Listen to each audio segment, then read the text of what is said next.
आषाढी एकादशीसाठी पांडुरंगाला भेटण्यासाठी निघालेल्या शेगावच्या गजानन महाराज पालखीचे पद्मशाली शिक्षण संस्था संचलित कुचन प्रशाला व कनिष्ठ महाविद्यालयात मोठ्या थाटामाटात स्वागत करण्यात आले। पद्मशाली शिक्षण संस्थेचे अध्यक्ष अॅडव्होकेट श्रीनिवास क्यातम, सचिव दशरथ गोप, आमदार देवेंद्र कोटे यांची विशेष उपस्थिती या स्वागतावेळी पाहायला मिळाली। गेल्या 57 वर्षापासून सोलापूर शहरात शेगावच्या गजानन महाराजांची पालखी पद्मशाली शिक्षण संस्थेच्या कुचन प्रशालेच्या प्रांगणात येत असते। दरवर्षीप्रमाणे याही वर्षी पद्मशाली शिक्षण संस्थेचे सर्व विश्वस्त, संचालक, शिक्षक, मुख्याध्यापक, विद्यार्थ्यांकडून मोठ्या थाटामाटात या पालखीचे स्वागत करण्यात आले। आमदार देवेंद्र कोटे, पद्मशाली शिक्षण संस्थेचे अध्यक्ष अॅडव्होकेट क्यातम, सचिव दशरथ गोप व आदी पदाधिकाऱ्यांकडून पालखीचे गुलाबाच्या फुलांचा वर्षाव करून स्वागत करण्यात आले।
वर्षाची परंपरा आहे आपल्या संस्थेमध्ये गजानन महाराजांची पालखी येते, तुमच्या हस्ते त्याचं स्वागत झालं आहे, काय सांगा? संपूर्ण महाराष्ट्राचे श्रद्धास्थान असलेले शेगावचे श्री गजानन महाराजांची पालखी पंढरपूरला एकादशीच्या वारीनिमित्त जात असताना सोलापूर शहरातनं या पालखीचा प्रवास होत असतो. पहिल्या दिवसाचा मुक्काम पूर्व भागातील पद्मशाली शिक्षण संस्थेच्या या प्रांगणात मागील 57 वर्षापासून या ठिकाणी होत असतो. संपूर्ण पूर्व भागाच नाही तर सोलापूर शहर जिल्ह्यातले लोक आवर्जून या ठिकाणी दर्शनाला येत असतात. मी मागील वर्षी आलेलो, यावेळेस आमचे गोपसाहेबांनी सुद्धा सांगितलं की आपण आवर्जून या ठिकाणी दर्शनाला यावं. सपत्नीक मी दर्शनाला इथं आलो, मनोभावे प्रार्थना केली आणि मला मनापासून पद्मशाली शिक्षण संस्थेचंही कौतुक करायचं आहे की आपण मागील अनेक वर्ष अनेक दशकं महाराजांची सेवा अतिशय मनोभावाने सगळेजण करतात. सर्व शिक्षण संस्थेचे संचालक मंडळ असतील, पदाधिकारी असतील, इथं काम करणारा प्रत्येक व्यक्ती अगदी विद्यार्थ्यांपासून पालकांपासून सगळेजण मनोभावे गजानन महाराजांच्या सेवेसाठी या ठिकाणी मागील अनेक दिवसापासून कार्यरत असतात, सज्ज असतात. अनेक चांगली सोय या ठिकाणी शिक्षण संस्थेच्या वतीने करण्यात येते आणि विशेषतः मला गजानन महाराजांच्या पालखीचंही मनापासून खूप कौतुक करावं असं वाटतं. प्रचंड शिस्त स्वच्छता सुद्धा देवस्थानच्या वतीने या ठिकाणी हे करत असते. येणाऱ्या काळात या ठिकाणी कायमस्वरूपी शौचालयाची व्यवस्था असेल किंवा आंघोळीसाठी भक्तांच्या सोय व्हावी अशी भूमिका इथल्या सगळ्या भक्तांच्या विशेषतः गोपसाहेबांची सुद्धा सातत्याने त्या अनुषंगाने मागणी आहे. मागच्या वर्षी पालकमंत्री जयकुमार गोरेभाऊ यांनी आल्यानंतर सुद्धा आश्वासित केलं होतं. निश्चितच मी गोरेभाऊंना बोलून आपल्या या प्रांगणामध्ये या सगळ्या भक्तांना जे अनेक वर्षापासून या ठिकाणी येतात त्यांची स्वच्छतेची, शौचालयाची आणि स्नानगृहाची व्यवस्था कायमस्वरूपी करण्यासाठी आम्ही प्रयत्नशील राहू. गजानन शेगाव आज श्री क्षेत्र गजानन महाराज शेगाव यांची पालखी 57 वर्षी या शाळेत आगमन होत आहे. या शाळेचा माजी विद्यार्थीपासून गेले 40 दशके मी या पालखीचं स्वागत म्हणा, मी माझ्या लहानपणापासून म्हणा एक भावनिक श्रद्धा यावर आहे. सेवा म्हणा, आता सेवा करण्याची संधीही भेटली होते, पण या पालखीचं दिवसेंदिवस स्वरूप पाहता भव्य प्रमाणात होत आहे आणि भक्तांची अडचण होत आहे, म्हणजे दर्शनाची अडचण होत आहे. त्याप्रमाणे अनेक सोय आमच्या संस्थेतर्फे आपण करत आहेत, पण महापालिका असू द्या, शासन असू द्या, त्यांच्या परीने करत आहेत. मी मागील 3-4 दशकापासून बघत आहे की पंतप्रधानांच्या म्हणण्यानुसार स्वच्छ भारत अभियानाअंतर्गत शौचालयाची आणि विशेषतः स्नानगृहाची आज वारकरी 700 किलोमीटरवर येतात, पण आज मैदान पहिल्यासारखं परिस्थिती राहिली नाही. शाखा अनेक वाढलेल्या आहेत, पण स्नानगृह कारण वास्तविक शाळेत कमी असतात, तरी शौचालयसुद्धा लिमिटेडच असतात. पण एका वेळी 700 जणांना आंघोळ करायचं सर पहाटे 2 वाजता त्यांना उठावं लागतं, म्हणजे 6 वाजता जायचं असलं तर. आणि स्नानगृहाची असू द्या, शौचालयाची असू द्या, या अनुषंगाने मी माझ्या एक विचारांती असं आलं की शौचालय कायमस्वरूपी आपण करावं यासाठी, पण मोठी हे निधी लागणार आहे. संस्थेची आहे नाही परिस्थिती असलं तरी आम्ही गेल्या वर्षी माननीय देवेंद्रदादा कोटेकडे आमदार म्हणून आपले पहिल्यांदा निवडून आलेत. दादा काय आपले संस्थेचेच आहेत, आपलेच आहेत, त्यामुळं मागणी करणं असं म्हणणं चुकीचं आहे. त्यामुळे हक्काची गोष्ट आहे की त्यांना पण पटलेलं आहे की उघड्यावर म्हणजे आंघोळ केलं तरी शौचालय पहिलं, म्हणजे शौचालय सोय करण्यासाठी एक प्रपोजल दाखल केलं. तर दादा त्याचं पाठपुरावा केलेत, पण काही तांत्रिक अडचणी निर्माण झालेत.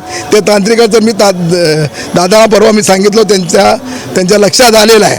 त्यामुळे निवेदन बी आता तयार केलेलं आहे की PWDने 3 मजलीच्या स्नानगृह एका वेळी 80 लोक म्हणजे 2 तासात त्यांचं आंघोळ व्हावं आणि शौचालय सर्व पूर्ण व्हावं, या अनुषंगाने कायमस्वरूपी आज काय पालखी आपण म्हातारे होत आहे, पण पालखी काय यायचं बंद होणार नाही, आपण येतो जातो. पण हे कायमस्वरूपी सोलापुरात विशेषतः 800 किलोमीटरवरनं शेगाववरनं सोलापूर शहरात यावं ही आपल्या भाग्याची गोष्ट आहे आणि या स्थानात यावं हे आपल्या भाग्याची गोष्ट आहे. हे असं समजून मी माननीय विशेष करून माननीय देवेंद्रदादांना व पालकमंत्र्यांना विनंती करतो की त्यांनी खास DPDC म्हणून रक्कम तरतूद करू शकतात. खास बाब म्हणून आपले साहेब आमदार साहेब मुख्यमंत्र्यांपाशी शब्द घातले की त्यांचा शब्द नाही, आमच्याही शब्दाला मान राहील असं समजून मी या संस्थेचा सर्व पदाधिकारी विनंती करतो की दादा हे चिरकाल होईल की एक आठवण राहील की सोलापूर शहरात एका वेळी म्हणजे पालखी व्हायचं असं सोय होईल. त्यामुळे आपण या सोयीसाठी अग्रगण्य आमची मागणी आहे. इथं स्वार्थ आहे आणि परमार्थ पण आहे, एवढं लक्षात ठेवून जय गजानन गणाता भूते.